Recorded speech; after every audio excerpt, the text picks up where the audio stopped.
देश में हुए हालिया चुनाव में 2 राज्यों में बीजेपी ने जीत दर्ज की है। इस जीत की गूंज महाराष्ट्र समेत पूरे देश में सुनाई दी। हालांकि इस मुद्दे पर देश के प्रधानमंत्री नरेंद्र मोदी के राजनीतिक गुरु शरद पवार ने अलग ही बात कही है। एनसीपी सुप्रीमो शरद पवार ने देश में बीजेपी की मौजूदा स्थिति पर कहा कि फिलहाल देश बदलाव के लिए तैयार हो रहा है।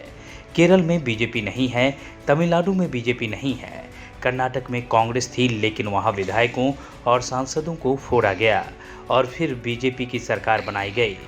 देश के कई राज्यों में बीजेपी नहीं है। यह सब कुछ इशारा करता है कि देश अब बदलाव चाहता है। इसके परिणाम आपको आने वाले चुनावों में नजर आएंगे। महाराष्ट्र उपचुनाव में बीजेपी को अपेक्षित सफलता नहीं मिली है। यह तमाम बातें राजनीतिक बदलाव के लिए काफ़ी अनुकूल है। पवार ने कहा कि नागालैंड और त्रिपुरा के चुनाव में बीजेपी को जीत मिली है। कई मौक़ों पर पवार को अपना राजनीतिक गुरु बताने वाले पीएम मोदी की सरकार को लेकर यह भविष्यवाणी महाराष्ट्र में चर्चा का विषय है। साल 2019 में शरद पवार ने कहा था कि मोदी से अब डर लगता है, अब वो किसी की उंगली नहीं पकड़ाएंगे। दरअसल 2019 में शरद पवार को ईडी ने नोटिस भेजा था, तब पवार ने यह बात कही थी। शरद पवार की अगुवाई में एनसीपी अब महाराष्ट्र से निकलकर अन्य राज्यों में भी किस्मत आजमा रही है। इसी कड़ी में एनसीपी ने नागालैंड विधानसभा चुनाव लड़ा था। इस चुनाव में एनसीपी ने कुल 12 सीटों पर अपने उम्मीदवार उतारे थे, जिसमें उन्हें 7 सीटों पर सफलता मिली है। एनसीपी नेताओं का कहना है कि एनसीपी को नागालैंड में अब प्रमुख विपक्षी दल का दर्जा मिलेगा। इससे पहले मेघालय में एनसीपी का एक विधायक था। एनसीपी ने कहा कि उनकी पार्टी नागालैंड की जनता की उम्मीदों पर खरा उतरने की पूरी ईमानदारी से कोशिश करेगी। नागालैंड चुनाव में आरपीआई ने भी 2 सीटों पर जीत दर्ज की है। इस अप्रत्याशित जीत पर केंद्रीय मंत्री रामदास आठवले ने कहा, पार्टी कार्यालय जाकर जश्न मनाया और खुद ढोल बजाते हुए नजर आए।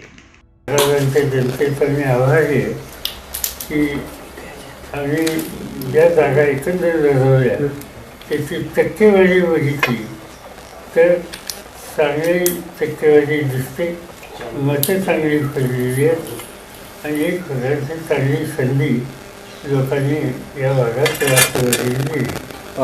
आगामी काळात ट्रेंड चेंज होईल असं वाटतंय। जो 2014 खाली जे वातावरण होतं भाजपला हे पूरक, पण त्याच्यानंतर आता मला स्वतःला असं वाटतं की देशातून वरदाचा मूळ तयार होतो। पुण्याची निवडणूक काय सांगते, मध्यंतरी महाराष्ट्रातच पदवीधर स्थानिक स्वराज्य संस्था एका काही 3-4 निवडणुका झाल्या, तर या सगळ्या निवडणुका काय सांगतात की जवळपास सगळीकडं भाजपला एखाद दुसरी जागा जर सोडली, एक सुद्धा जागा मिळू शकली नाही। सरकार त्यांचं सत्तेचा पूर्ण वापर त्यांच्याकडून हे त्या निवडणुकीत दिसतं। पुण्याची निवडणूक मी काही सांगायची गरज नाही। जगजाहीर आहे की तेव्हा हा कुणाचा अड्डा होता आणि लोकांनी काय निर्णय घेतला आणि त्या फारशा वेळेत आत्ता जे काही विचार होत आहेत तर जाऊ देतात। तर हा चेंज वाढलेला अनुकूल आहे असं वाटतं।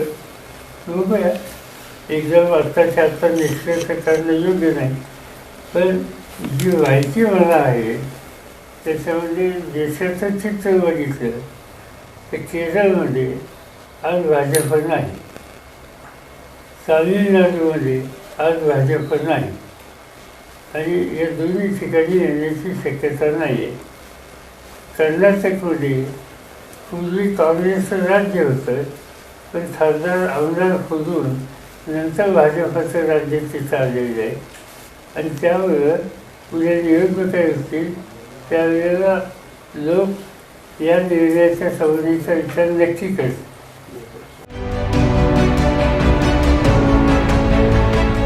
माझी मुंबई माझं घर किंग्स माय होम स्टँड सोनापट्टी इथे सुरू आहे। सर्वसामान्यांच्या खिशाला परवडणारी घरे आजच बुक करा। आज नाही तर कधीच नाही। 41 लाखांपासून 64 लाखांपर्यंत सर्व करासहित। CEN न्यूज, देश प्रदेश की ताजा तरीन खबरों के लिए CEN न्यूज को सब्सक्राइब करें और रहें पल पल की खबर से हर पल बाखबर।